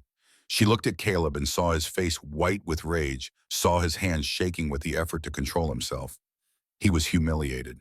She had humiliated him by bringing her toxic family into his life, by exposing him to this public mockery, by daring to believe someone like her could marry someone like him. Maybe they're right, Emma heard herself whisper, the words escaping before she could stop them. Maybe I am settling. Maybe you deserve better than someone like me. The words hung in the air between them like a curse. Caleb's face went from white to red, a storm of emotions too complex to name crossing his features. He reached for her, his mouth opening to speak, to protest, to deny what she had said. But Emma couldn't bear to hear his pity or his kindness or whatever he was about to offer. She couldn't bear to stand there one more second in front of all these people who had watched her be destroyed. She gathered her ivory skirts and trembling hands and ran. The chapel doors crashed open under her hands. The afternoon sunlight was blinding after the dimness inside. Emma ran without thinking. without planning her only goal to get away from the humiliation, the judgment, the crushing weight of her own inadequacy. Behind her, she heard chaos erupting in the chapel. Raised voices, arguments, the sound of people choosing sins. And above it all, sharp and triumphant, she heard Maggie's laugh, the sound of someone who had set out to destroy something beautiful and had succeeded completely. Inside the chapel, Caleb Stone stood frozen at the altar, watching the woman he loved flee through the open doors. Her ivory dress disappeared into the afternoon sunlight like a ghost dissolving, and something inside him cracked open with a sound like breaking ice. For 3 heartbeats, he couldn't move, couldn't breathe, couldn't process what had just happened. Emma had run, had believed the poison Maggie had been pouring into her ears, had looked at him and seen not love, but humiliation, not devotion, but pity. The chapel filled with chaos. Townspeople rose from their pews, their faces shocked and angry. Some moved toward the door as if to follow Emma. Others turned toward Maggie and her friends with expressions that promised violence, if not restraint. But it was the laughter that broke Caleb's paralysis. High and sharp and triumphant, Maggie's laugh cut through the noise like a blade. "Well," she said to her friends, loud enough for the entire chapel to hear. That was dramatic. Poor Emma always did have a flair for the theatrical. "Look at him just standing there," one of the Denver women added with cruel amusement. "Maybe he's realizing his mistake." "Mountain men do have some standards, I suppose," another chimed in. The rage that had been building in Caleb since the moment these women arrived on his mountain finally exploded. He turned from the altar, his massive frame seeming to fill the entire chapel, his storm-gray eyes gone black with fury that made the air itself feel dangerous. "Get out." The words fell like stones into sudden silence. Even Maggie's laugh died. Every eye in the chapel fixed on Caleb, and several people, including some of the townsmen who had known him for years, felt a shiver of primitive fear. This was not the quiet mountain man they knew. This was something older and more dangerous, a force of nature given human form. Maggie raised an eyebrow, trying to maintain her composure, but her smile had become uncertain. "Excuse me." Caleb took a step forward, then another. His boots struck the wooden floor with sounds like thunder, each step making the Denver women flinch backward. "I said get out." His voice had risen, filling the chapel, echoing off the wooden beams. "All of you. You came here to destroy something beautiful, something pure, and you succeeded, but you will not stay to celebrate the wreckage." "Now see here," Maggie began, attempting her superior tone, but it came out shaky. Caleb moved closer, and suddenly the chapel seemed too small to contain him. His presence expanded, filled every corner, made the Denver women huddle together like frightened birds. Even their expensive clothes and elaborate hats couldn't protect them from the raw power of his rage. "You are Emma's sister," Caleb said, his voice dropping to something more dangerous than shouting. "She invited you because she hoped you might show her kindness, might celebrate her happiness. Instead, you came here like a plague, bringing poison and cruelty to a sacred moment." He stopped in front of Maggie's pew, looking down at her with eyes that saw through all her polish and pretense to the small, mean spirit beneath. "You mock her appearance. You call her desperate, settling, unworthy of love." Each word hit like a hammer blow. "But you know nothing about worth, nothing about beauty, nothing about the strength it takes to build a life from broken pieces." The townspeople began to murmur agreement, a low rumble of support that grew louder with each passing second.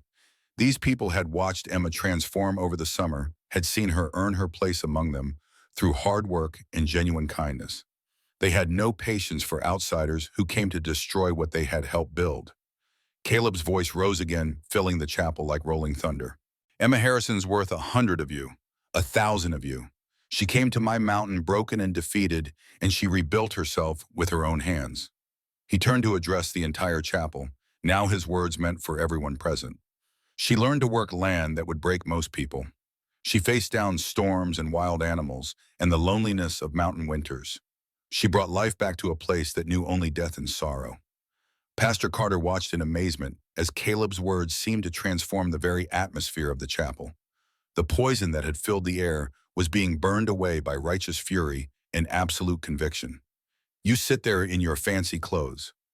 Caleb continued, his gaze sweeping back to Maggie and her friends, "and judge her for her size, for her softness, for daring to believe she deserves love. But you are the ones who are truly ugly. Your cruelty makes you hideous in ways that no amount of makeup or expensive clothing can hide. Maggie found her voice, though it trembled with uncertainty she could no longer mask. You can't speak to us like this. We're her family. We know what's best for her. Caleb's laugh was like ice cracking on a frozen lake, cold and sharp and full of contempt. Family, you are parasites feeding on her pain. You came here not out of love, but out of malice, wanting to see her fail because her success threatens your small, mean understanding of the world. The truth of his words hung in the air undeniable. Even Maggie's friends were beginning to look uncomfortable, perhaps finally understanding that they had wandered into territory far beyond their comprehension. I want you all to understand something, Caleb said, his voice carrying absolute authority. Emma Harrison is the strongest, most beautiful woman I have ever known. Not because she fits some narrow definition of beauty created by shallow people, but because she has the courage to love and be loved despite the cruelty she has endured. His voice broke slightly, emotion cracking through the anger. She saved my life. When she came to my mountain, I was a dead man walking. I had given up on everything that makes life worth living. She brought light back into my world. Not through anything she said or did, but simply by being who she is. Maggie's composure finally shattered. She stood abruptly, tears forming in her eyes, her carefully constructed mask of superiority crumbling. You don't understand. The words burst from her like a confession, long held back. I introduced her to Richard. It's my fault. The chapel went silent. Even Caleb stopped, surprised by this revelation. I knew him from Denver society. Maggie continued, the words tumbling out now. I thought he was perfect, successful, respected, charming. I convinced Emma to meet him, pushed them together. And when he destroyed her, when he treated her with such cruelty, I felt like I had betrayed my own sister. She collapsed back into the pew, her hands covering her face. And when I saw her happy here, actually happy, it made me face my guilt. So I tried to destroy it. If she failed here too, maybe it wouldn't be my fault anymore. Maybe I could stop feeling like the worst sister in the world. The confession hung in the air like smoke after gunfire. Caleb looked at this woman who had nearly destroyed his chance at happiness, seeing her clearly for the first time.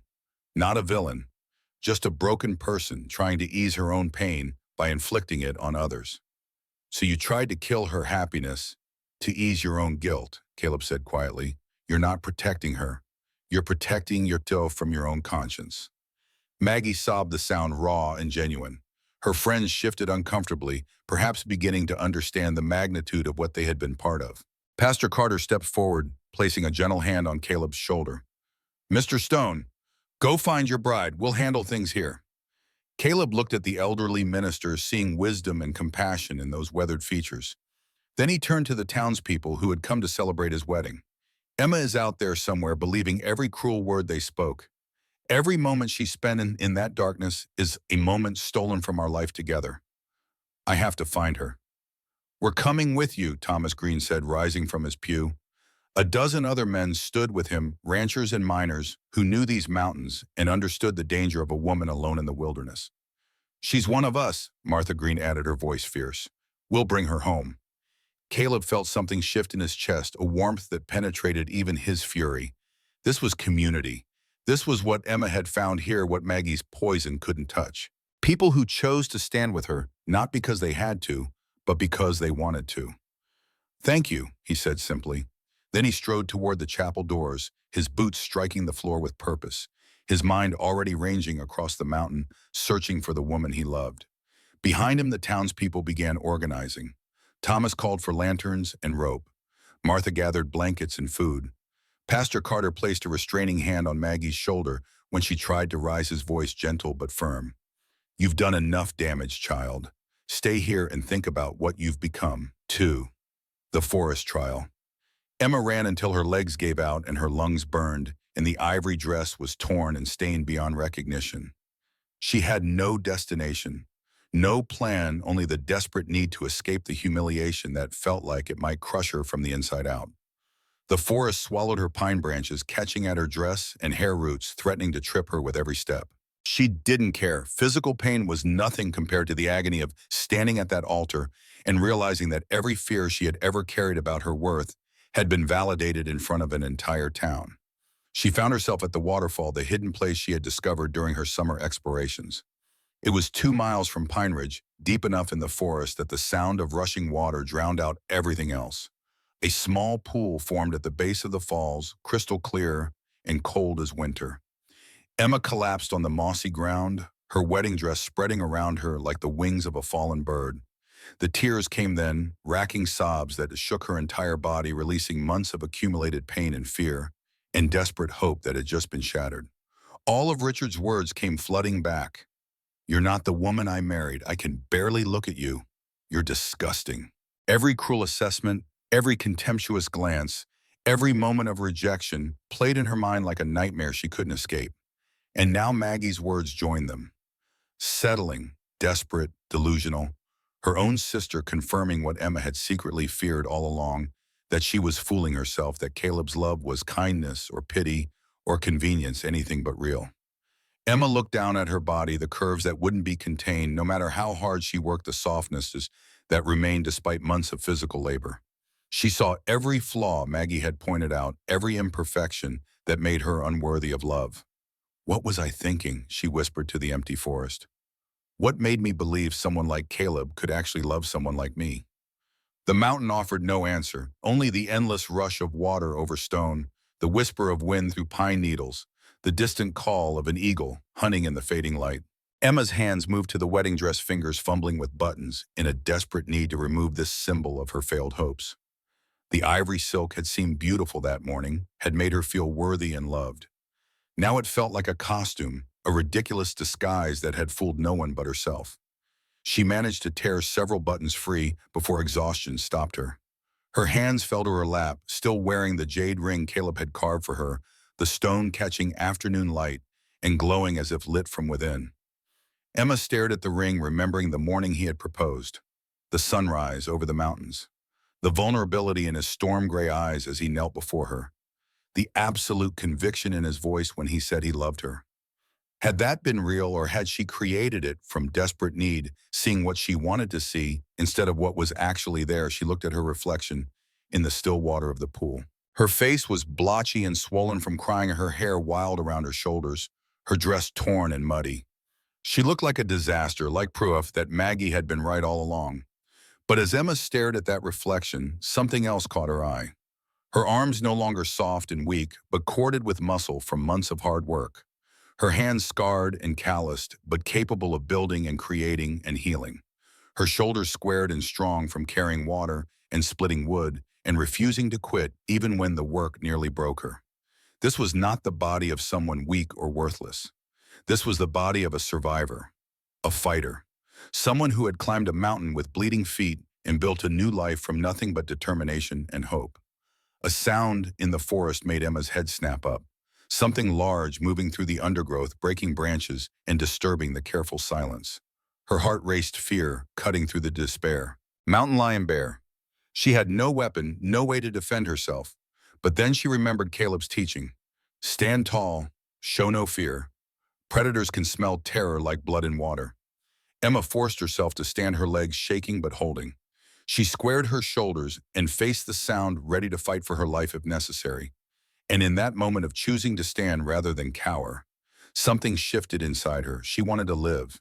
Even in her darkest moment, even believing she was unworthy and unloved, some part of her refused to give up, refused to lie down and let the world finish destroying her. The sound faded, whatever had made it moving away, or never having been a threat at all. Emma sank back down to the mossy ground, but something had changed. The crushing weight of despair had lifted slightly, just enough for her to breathe. She looked at the jade ring again, this time remembering not just the proposal, but everything that had led to it. Every morning, Caleb had woken her before dawn, teaching her to survive. Every time he had corrected her technique without mockery, his patience endless. The way he had smiled when she finally split wood correctly, his whole face transforming with genuine pride. The gentleness in his hands when he bandaged her blisters, his touch careful despite his size and strength. Those were not the actions of a man settling for convenience.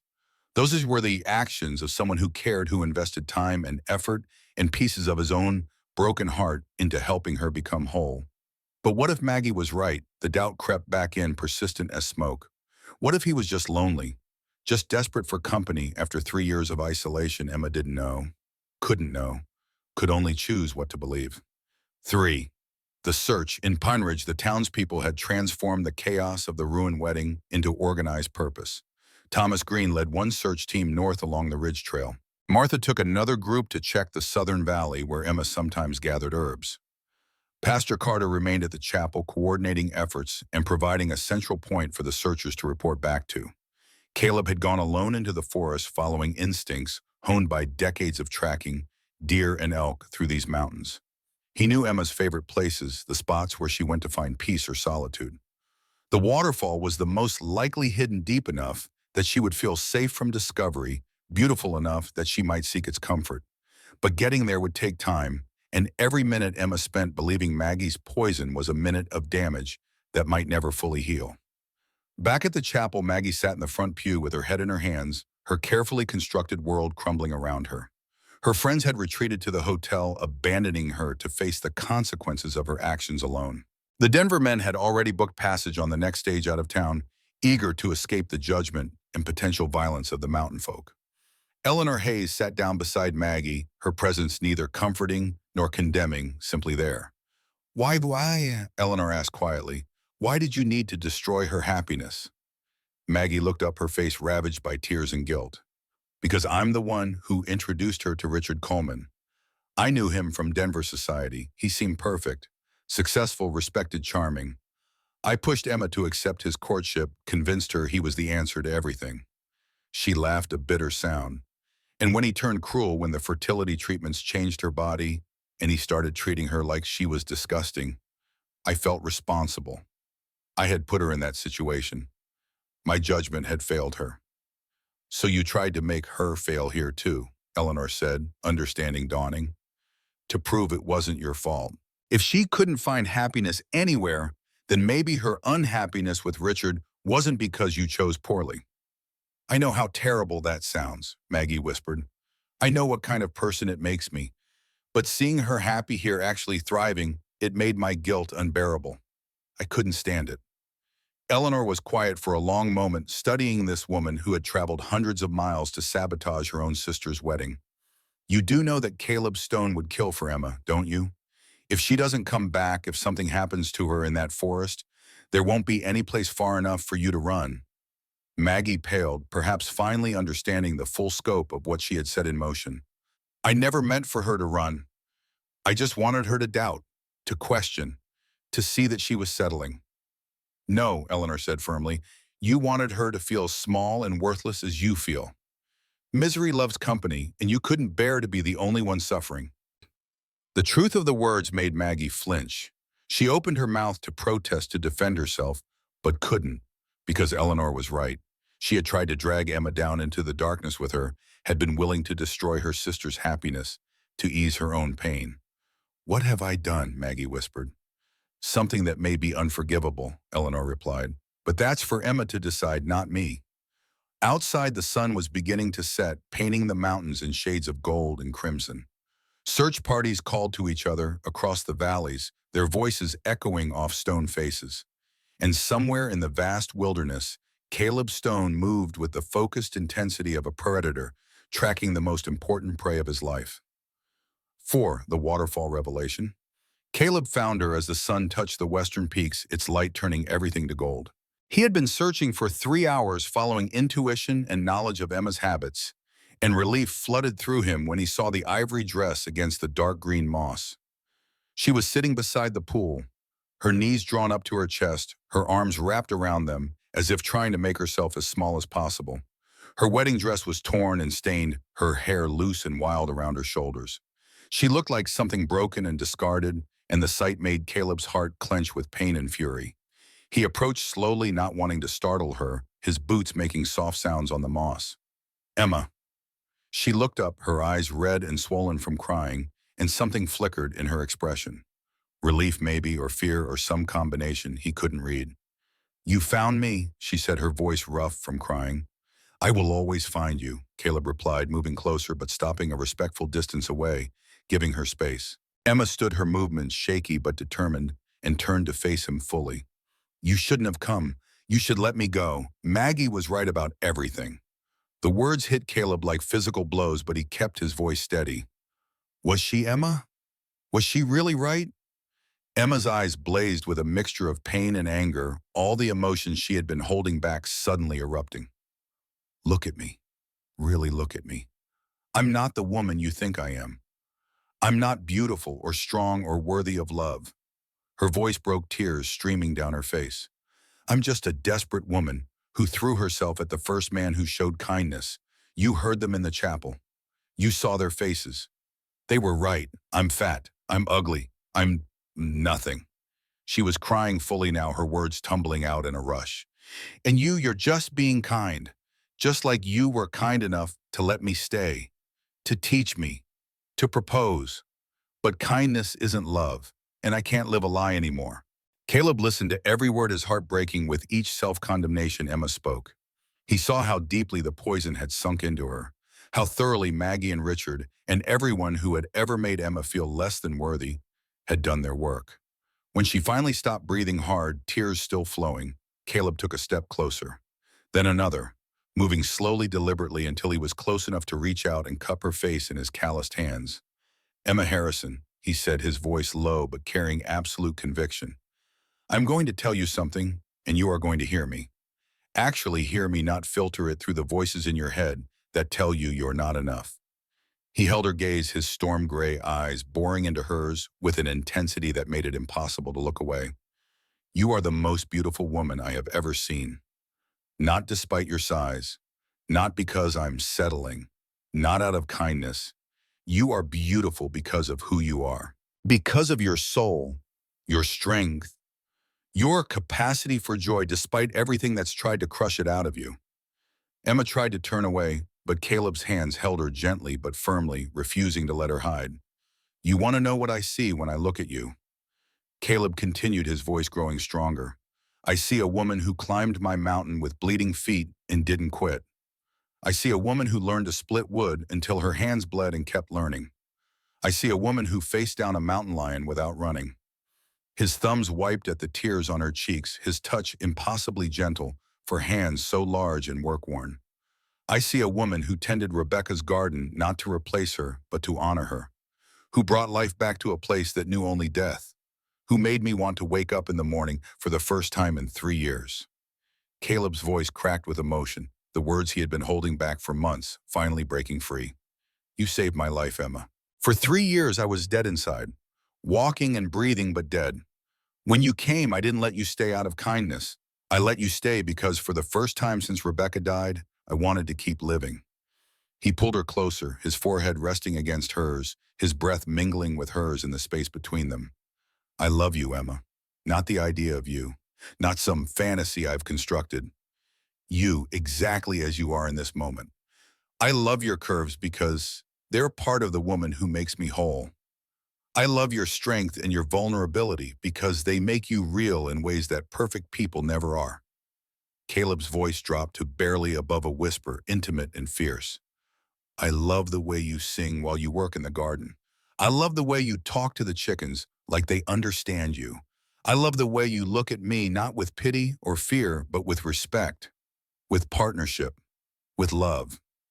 Emma was crying harder now, but the tears felt different, cleansing rather than destroying. But what will people say, she whispered. What will they think when they see us together? Caleb's expression turned fierce protective. Let them talk. Let them whisper and judge and make their cruel jokes. Their opinions mean nothing to me. The only opinion that matters is yours. The only question that matters is this. He looked deep into her eyes, his gaze holding hers with an intensity that seemed to see straight through to her soul. Do you love me enough to believe that I love you? The question hung between them like something alive. Emma searched his face, looking for any sign of deception, any hint that this was pity or kindness masquerading as love. But all she saw was raw, honest emotion. Love so clear and true, it couldn't be faked or mistaken for anything else.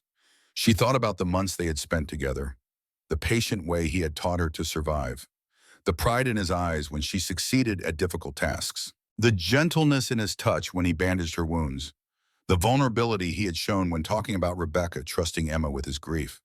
Those were not the actions of a man settling. Those were the actions of a man choosing, building, investing in a future he genuinely wanted. I do love you, Caleb, Emma said, her voice shaking but growing stronger. I love you so much it terrifies me. But I'm afraid. Afraid of believing I deserve this. Afraid of it being taken away. Caleb understood that fear intimately. After Rebecca's death, he had been terrified of loving again, of opening himself to that kind of loss. But love, real love, required courage. Then let's be afraid together, he said, pulling her into his arms. Let's choose love despite the fear, despite the voices that tell us we're not worthy, despite the people who want to tear us down. Let's choose each other every day, even when it's hard. Emma looked up at him. This man who had defended her when she couldn't defend herself, who had seen beauty when she saw only flaws, who had loved her, not despite who she was, but because of it. Yes, she said, her voice growing stronger with each word. Yes, I choose you. I choose us. I choose to believe I am worthy of love because you love me, and I trust your judgment more than I trust my fears. Caleb's smile was like sunrise breaking over mountain peaks, transforming his entire face. He kissed her, then deep and passionate and full of promise, while the waterfall sang beside them and the forest whispered its approval. The sunset painted them both in gold, two people who had been broken, learning to be whole again. Together, the return and true wedding. When they finally broke apart and Emma's resolve had solidified into something unshakable. We have to go back. If I run now, if I hide from what happened, I'll never be able to face it. I need to show them and myself that their cruelty didn't break me. Caleb's pride blazed in his eyes. That's my brave woman. But you don't face them alone. We go together. They walked back through the darkening forest hand in hand, their wedding clothes ruined, but their hearts finally at peace. The search party found them halfway back to town, Thomas Green in the lead with a lantern held high. Thank God, Thomas breathed, relief evident in every line of his weathered face. We were starting to worry the mountain had claimed you. Martha Green pushed past her husband to embrace Emma, unconcerned with the mud and tears staining the ivory dress. Never run from people like that, child. They feed on fear. You stand tall and show them they can't hurt you. The community hall was still lit when they arrived, the food prepared for the wedding reception sitting untouched on tables. The townspeople who had been searching filtered in their faces, showing relief and fierce protective love. This was their own, and she had been found. Maggie sat alone in the corner, her face ravaged by tears and guilt. When she saw Emma enter, she stood abruptly, her hands twisting together. Emma, she began, her voice breaking. I'm so sorry. I'm so very sorry. The sisters faced each other across the room, the weight of history and hurt and betrayal heavy between them. Every eye in the hall watched, waiting to see how this would resolve. I know you're sorry, Maggie, Emma said, her voice steady despite the emotions churning inside her. But sorry doesn't undo damage. Sorry doesn't take back words or heal wounds. Maggie's face crumpled and she sank back into her chair. I know I can't take it back. I just wanted you to know I was wrong. About everything. Emma moved closer, Caleb a solid presence at her side. You were wrong, Maggie, but not about what you think. You were wrong to believe that cruelty makes you powerful. You were wrong to think that tearing others down makes you taller. You were wrong to assume that love has to be earned through perfection. She looked around the room at the faces of people who had become her chosen family. These people know who I am. They've seen me at my worst and at my best. They watch me grow and change and become someone stronger than I ever thought I could be. And they love me not because I'm perfect, but because I'm real. Caleb stepped forward, his voice adding weight to Emma's words. Your sister is the strongest, most beautiful woman I have ever known. She didn't trap me. She didn't settle. I am grateful every day that she chose to love me. Maggie looked at them, seeing for perhaps the first time the depth of what connected them. The love that blazed in Caleb's eyes when he looked at Emma. The way Emma leaned into his strength without losing her own. This was not settling. This was choosing, building, creating something real and lasting from the broken pieces of what had come before. I can see that now, Maggie whispered. I thought I was protecting you from making another mistake, but the only mistake was mine. Emma's voice was gentle but firm. The only mistake I made was believing for even a moment that your opinion mattered more than my own heart. I know who I am, Maggie. I know what I'm worth. And I know that Caleb loves me exactly as I am. Pastor Carter stepped forward, his weathered face creased with a gentle smile. Well then, it seems to me that we have a wedding to finish. Emma looked at him in surprise. Pastor, the ceremony was ruined. Everyone saw what happened. The elderly minister shook his head. What I saw, my dear, was a woman being tested and finding the strength to choose love over fear. What I saw was a man defending the woman he loves with courage and conviction.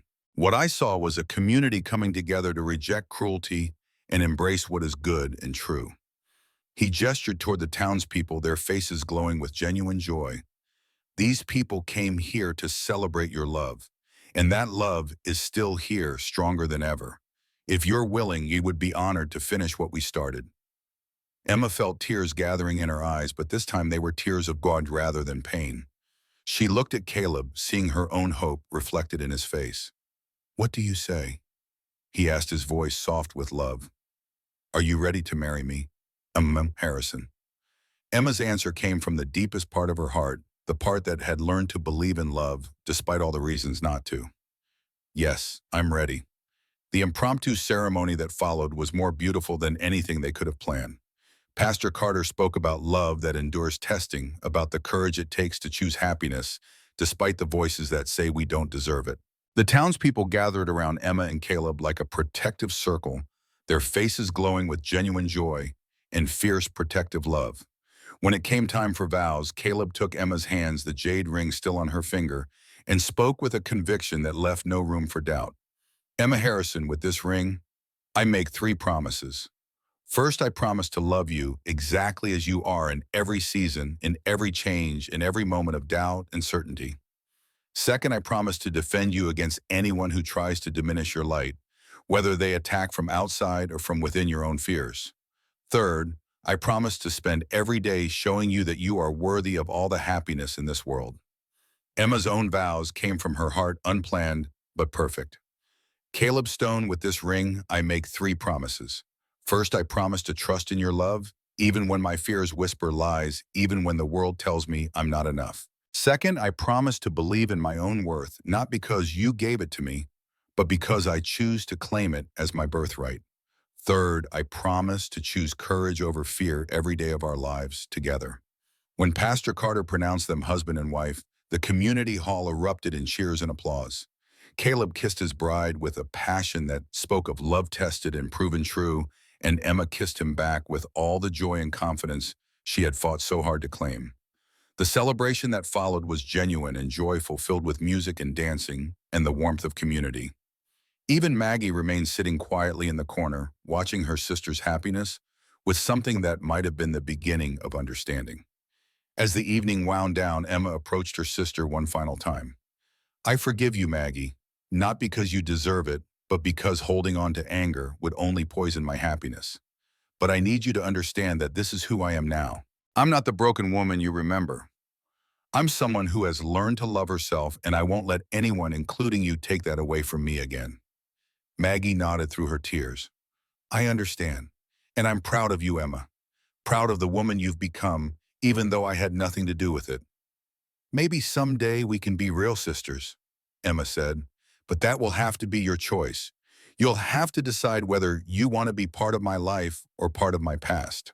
With that, Emma returned to her husband's side, to the celebration of their love, to the life they had chosen together, despite all the obstacles placed in their path. 30 years later, the story complete, Caleb turned from the Pixies to face his grandson in the present. The moon had risen higher while he spoke, its light painting the ranch in shades of silver and shadow. James sat transfixed, his young face showing the impact of everything he had heard. That was the day I learned what real strength looks like, Caleb said quietly. Not the strength to hurt, but the strength to love when everything tells you not to. The strength to stand up and defend what matters, not with fists, but with truth spoken from the heart. James was silent for a long moment, processing everything. And Maggie, what happened to her? She went back to Denver a week after the wedding, started working with an organization that helped women escape abusive marriages, visited twice a year for the next 30 years. The relationship with your grandmother was never easy, but it was real, built on honesty instead of pretense. The cabin door opened, and Emma emerged onto the porch, moving with the careful grace of someone whose joints protested sudden movement. At 62, her hair was more silver than dark, her face lined with the years, but her eyes still held the warmth and strength Caleb had fallen in love with 3 decades before. "You're still out here telling stories?" she asked, settling into the chair beside Caleb. "That boy needs his sleep before his journey tomorrow." "I needed to hear it, grandmother," James said. "Needed to understand what I'm fighting for when I go over there." Emma reached out and took his hand, her touch gentle, but her grip strong. "You're fighting for the idea that love and kindness and courage still matter in this world. That cruelty doesn't get the final word. That people can be broken and still find ways to be whole again." She looked at Caleb, and the love that passed between them after 30 years of marriage was as real and powerful as it had been on their wedding day. "Your grandfather defended me when I couldn't defend myself," Emma continued. "He showed me that real strength isn't about power over others, but about lifting others up. That's what you'll do over there, James. You'll fight to protect people who can't protect themselves. You'll stand against cruelty and injustice. And when it gets dark and terrible, you'll remember that there are things worth fighting for." James stood, moving to embrace both his grandparents. "I'll remember. I promise I'll remember everything." "And come home," Emma said fiercely, her arms tight around him. "You come home to us, James Stone." "I will," he promised. "I will." The next morning dawned clear and cold frost painting intricate patterns on the windows. James stood on the platform of the Pine Ridge train station, his duffel bag at his feet, his uniform pressed and ready. Caleb and Emma stood with him, their hands clasped together, their faces showing the strain of letting him go. "Be brave, son," Caleb said, gripping James's shoulder. "But also be kind. The world needs both." "Come home to us," Emma repeated, her voice thick with unshed tears. "We'll be waiting." The train whistle blew, and James climbed aboard, turning to wave from the window as the locomotive began to move. Caleb and Emma stood on the platform watching until the train disappeared around the mountain bend, taking their grandson toward a war that would test everything they had taught him. When he was gone, Caleb turned to Emma, this woman who had climbed his mountain 30 years ago and changed everything. Her face was wet with tears, her body softer and rounder than it had been when they met, her hair silver, her hands showing the marks of decades of hard work. She was the most beautiful thing he had ever seen. 30 years, he said softly, pulling her into his arms. 30 years, and I still thank God every morning that you chose to stay. Emma leaned into his embrace, this man who had shown her what love really meant. 30 years, she echoed, and I still thank God you taught me to see myself the way you see me. They stood there on the empty platform as the sun climbed higher, two people who had been broken, learning how to be whole again. The war would come and go. James would fight and, God willing, return. Life would continue with its trials and joys and sorrows. But through it all, they would have each other, the mountain man and the city woman who had found love in the shadow of the Rockies, who had chosen courage over fear, who had built something beautiful from broken pieces. Together.